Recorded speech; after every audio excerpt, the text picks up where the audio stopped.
Hello friends, मैं प्रदीप कुमार हाजिर हूँ अपने नए विषय के साथ। आज हम इस लेक्चर में चर्चा करेंगे भारत में पत्रकारिता के इतिहास पर। दोस्तों, 1780 में देश के पहले समाचार पत्र से शुरू हुआ यह सफ़र आज भी बेहद शानदार तरीके से लगातार जारी है।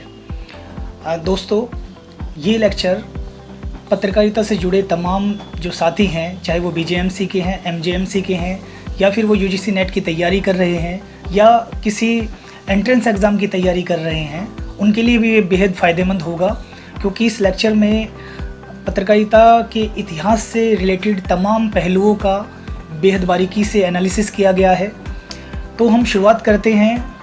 भारत में पत्रकारिता की शुरुआत कैसे हुई? दोस्तों, भारत में समाचार पत्रों का इतिहास यूरोपीय लोगों के आगमन के साथ जुड़ा है और उनमें सबसे पहले भारत में प्रिंटिंग प्रेस लाने का क्रेडिट पुर्तगालियों को दिया जाता है। दोस्तों, आप अवश्य जानते होंगे कि 1600 ईस्वी में British east India company Bharat में व्यापार करने के लिए आई और व्यापार करते करते उन्हें भारत में व्यापार के अलावा भी अनेक संभावनाएं दिखाई दी।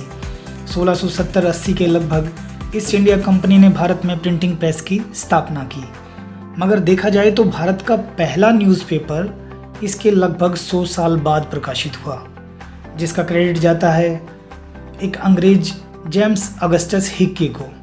उसने 29 जनवरी 1780 में कलकत्ता से Hicky's Bengal gazette the original Calcutta general advertiser प्रकाशित किया।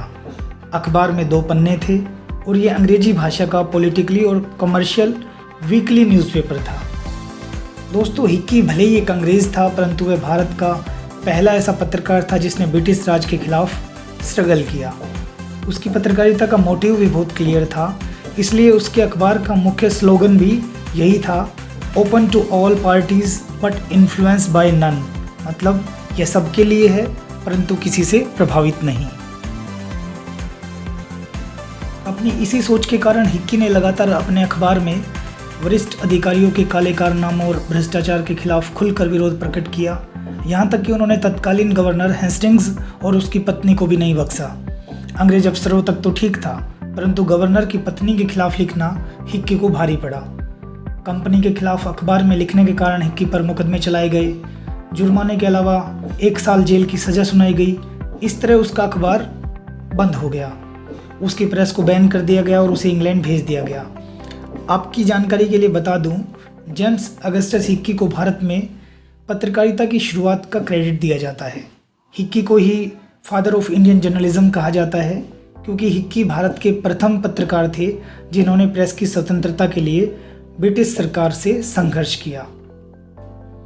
हिक्की गजट के बंद होने के उपरांत भी बहुत सारे अंग्रेजी अखबारों का प्रकाशन होता रहा। एक तरह से वो सारे के सारे ईस्ट इंडिया कंपनी के प्रचार पत्र थे, जो जितना जल्दी शुरू हुए उतना ही जल्दी बंद भी हो गए।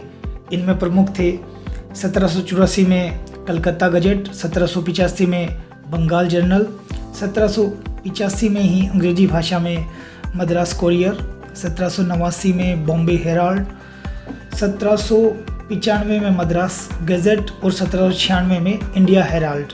ये सभी न्यूज़पेपर बहुत थोड़े ही दिन चले। इनका प्रकाशन जो है वो बहुत थोड़े दिन चला और वो किसी न किसी कारणवश बहुत जल्दी बंद हो गए।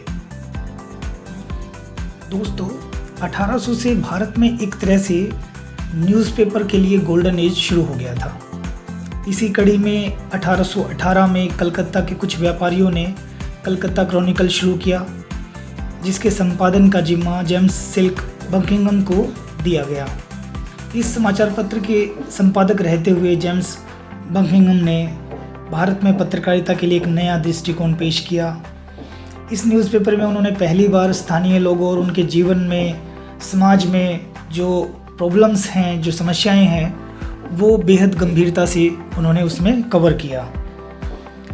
इसी दौरान 1818 में मार्शमैन के नेतृत्व में बंगाली भाषा के पहले मंथली न्यूज़पेपर दिग्दर्शन का भी प्रकाशन किया गया, जो भारतीय भाषा का पहला न्यूज़पेपर माना जाता है। भारतीय पत्रकारिता में एक बड़े सोशल रिफॉर्मर राजा राम मोहन राय का दौर भी इसी दौरान शुरू हुआ। भारतीय पत्रकारिता को समझने के लिए राजा राम मोहन राय को समझना भी जरूरी है। क्योंकि राजा राम मोहन राय के पत्रकारिता के पीछे सामाजिक प्रगति की मूल भावना थी। वह चाहते थे कि समाज में जो ये न्यूज़पेपर्स पब्लिश हो रहे हैं इनसे उन्हें फ़ायदा हो और इन समाचार पत्रों के माध्यम से उस शासकों की जो रूल रेगुलेशन है, विधि व्यवस्था है, उससे वो जनता को रूबरू करा पाएँ। इसी कड़ी में राजा राम मोहन राय ने बंगाली में पहले वीकली न्यूज़पेपर संवाद कौमुदी का 1819 में प्रकाशन शुरू किया। समाचार चंद्रिका का मार्च 1822 में, अप्रैल 1822 में फ़ारसी भाषा में मिरातुल अखबार और अंग्रेजी भाषा में ब्राह्मणिकल मैगजीन का प्रकाशन किया। 1830 में राजा राम मोहन राय ने द्वारकानाथ टैगोर एवं प्रसन्न कुमार टैगोर के साथ एक बड़े हिंदी वीकली बंगदूत का भी कलकत्ता से प्रकाशन शुरू किया। यह मल्टी लैंग्वेज बेस्ड न्यूज़पेपर था जो अंग्रेजी, बंगला, हिंदी और फारसी में निकलता था। ये सभी न्यूज़पेपर समाज सुधार के प्रचार, धार्मिक दार्शनिक समस्याओं पर आलोचनात्मक वाद विवाद के मुख्य न्यूज़पेपर माने गए। इसके अलावा 1822 में फरदुनजी मर्जबान के संपादन में गुजराती भाषा का साप्ताहिक बॉम्बे समाचार भी प्रकाशित हुआ, जो लगभग 10 वर्ष बाद वीकली से डेली न्यूज़पेपर में तब्दील हो गया।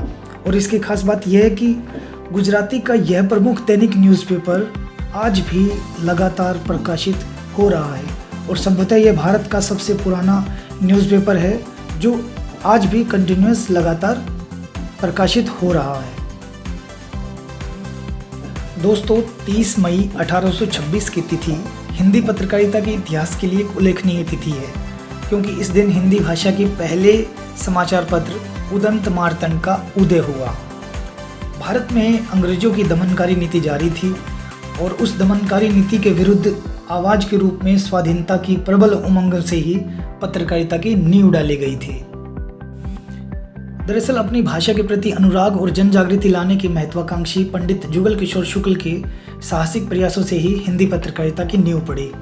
पंडित जुगल किशोर शुक्ल उदंत मार्तंड के संपादक थे और पंडित जुगल किशोर शुक्ल कानपुर के चमनगंज के निकट प्रेमनगर के रहने वाले थे और कलकत्ता की दीवानी अदालत में प्रैक्टिस करते थे। उस समय कलकत्ता में पत्रकारिता के लिए व्यापक अवसर थे, संसाधन थे, पूरा माहौल तैयार था, क्योंकि उस दौरान तक जो कलकत्ता पत्रकारिता के लिए एक उपयुक्त स्थान बन गया था। शायद यही कारण था कि हिंदी का पहला समाचार पत्र बांग्ला भाषी जमीन पर प्रकाशित हुआ। लेकिन यह वीकली न्यूज़पेपर 1827 तक चला और आर्थिक अभाव में बंद हो गया। दोस्तों, इसके बाद भी बहुत सारे लोगों ने काफ़ी प्रयास किए हिंदी पत्रों के प्रकाशन के लिए। उनके जो प्रयास हैं वो सफल भी रहे और लगातार हिंदी भाषी समाचार पत्रों का प्रकाशन होता रहा, जो आज भी लगातार जारी है। उसके बाद तो भारत में जैसे समाचार पत्रों का एक दौर ही शुरू हो गया हो। बॉम्बे समाचार से शुरू हुआ यह दौर, जामे जमशेद मुंबई से, कलकत्ता रिव्यू कलकत्ता से, उसके बाद the times of India Mumbai से, गार्जियन चेन्नई से, और इस तरह बहुत सारे न्यूज़पेपर जो उस दौर में शुरू हुए वो आज भी लगातार प्रकाशित हो रहे हैं। दोस्तों, ये था भारत में पत्रकारिता का इतिहास। जर्नलिज्म के एक दूसरे अन्य विषयों को जानने के लिए जुड़े रहिए। फिर मिलते हैं एक नए विषय के साथ। तब तक खुश रहें, स्वस्थ रहें, रचनात्मक बने रहें। नमस्कार।